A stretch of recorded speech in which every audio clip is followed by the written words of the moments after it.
MC Kisoli, kila mahali unafahamika kwa jina la MC Kisoli. Yes. Kila mahali. Kila mahali. Mpaka ukweni. Mpaka ukweni. Ukweni kwetu kuna kipindi wale kumwambia mke wangu huwa wanatumia muda mwingi kuniangalia kwenye social media. Sikuamini, ngoja baba mkwe mtu serious sana, kumbe anafurahi bwana, ana enjoy. Kwa hiyo hata kipindi unaenda kutambulishwa, akasema huyu jamaa anaitwa fulani MC Kisoli. No, walikuwa hawajui. Baadaye ndo wakaja kujua kazi. Baadaye ndo kaanza waanza kunifuatilia baada ya kuona nimekuwa ndo mkwe wao. Na baba mkwe akaridhika na hii kazi unayofanya. Akakubali, ndio tunakula sasa.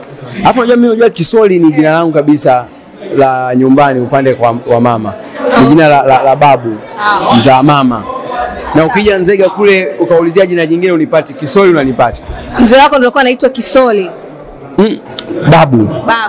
Turudi kwenye show yenu. Yes. Mmeandika Love is not blind. Lakini sisi tunajua Love is blind. Kwako Love is not blind au Love is blind? Love is not blind. Na ukiangalia mwisho tulisema kuna statement tulikuwa tumeandika kwamba Love is not blind. Lakini sema tu tunavumiliana. Mpenzi wako unamvumilia au huoni anachofanya? Unajifanya kama huoni unamvumilia. Aisa ingine unachoka sasa tu mapenzi pale yameshatoa upofu. Upofu uko kwenye nanili mwanzoni tu. Mambo yanaanza